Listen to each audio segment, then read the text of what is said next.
Music, as an art form, is essentially playful. We say you play the piano. You don't work the piano. Why? Music differs from, say, travel. When you travel, you are trying to get somewhere. And of course, we, because being a very compulsive and purposive culture, are busy getting everywhere faster and faster and faster till we eliminate the distance between places. I mean, with the modern jet travel, you can arrive almost instantaneously. What happens as a result of that is that the two ends of your journey become the same place. So you eliminate the distance and you eliminate the journey. Because the fun of the journey is to travel, not to obliterate travel. So then, in music, though, one doesn't make the end of a composition the point of the composition. If that were so, the best conductors would be those who played fastest. And there would be composers who wrote only finales. People go to a concert just to hear one crashing chord, because that's the end. Same way in dancing. You don't aim at a particular spot in the room. That's where you should arrive. The whole point of the dancing is the dance. Look at the people who live to retire and put those savings away.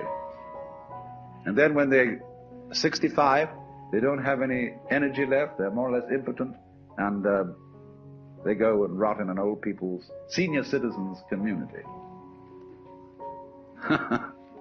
Because we've simply cheated ourselves the whole way down the line. We thought of life by analogy with a journey, with a pilgrimage, which had a serious purpose at the end, and the thing was to get to that end, success or whatever it is, or maybe heaven after you're dead. But we missed the point the whole way along. It was a musical thing, and you were supposed to sing or to dance while the music was being played. But you had to do that thing. You didn't let it happen.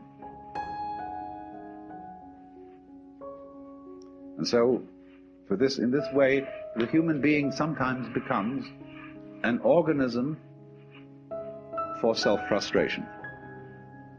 Let's take Korzybski called man a time binder. That means that he's the animal peculiarly aware of the time sequence. And as a result of this is able to do some very remarkable things. He can predict. He studies what's happened in the past, and he says the chances are so-and-so of that happening again. So he predicts. Well, this is very useful to be able to predict, because that has survival value. But at the same time, it creates anxiety. You pay for this increased survival ability involved in prediction by knowing that in the end you won't succeed. They're all going to fall apart by one way or another. It might happen tomorrow, it might happen 50 years from now. But it all comes apart in the end. And people get worried about that. They get anxious. So what they gained on the roundabout, they lost on the swings.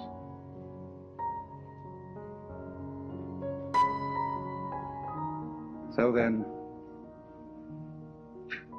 if you see, on the other hand, that existence, this is, as I said, my basic metaphysical assumption, which I won't conceal from you, that existence is musical in nature.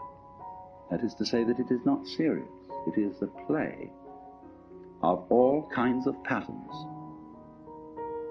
We can look upon different creatures as we look at different games, as we look at chess, checkers, backgammon, tennis.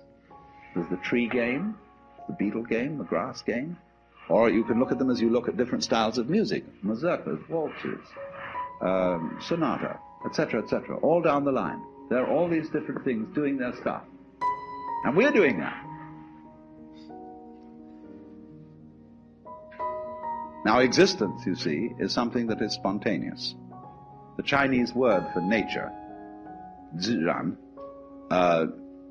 means that which happens of itself. Your hair grows by itself. Your heart beats by itself. You breathe pretty much by itself. Your glands secrete their essences by themselves. You don't have voluntary control over these things. So we say it happens spontaneously.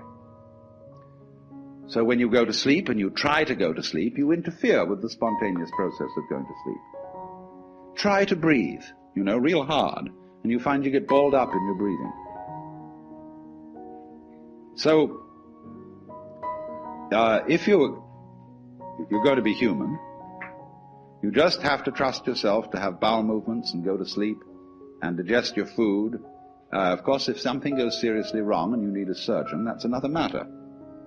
But by and large, the healthy human being doesn't, right from the start of life, need surgical interference. And he lets it happen by itself. So with the whole picture, that is fundamental to it. You've got to let go and let it happen. Because if you don't, you're going to be all clutched up. You're going to be constantly trying to do what can happen healthily only if you don't try.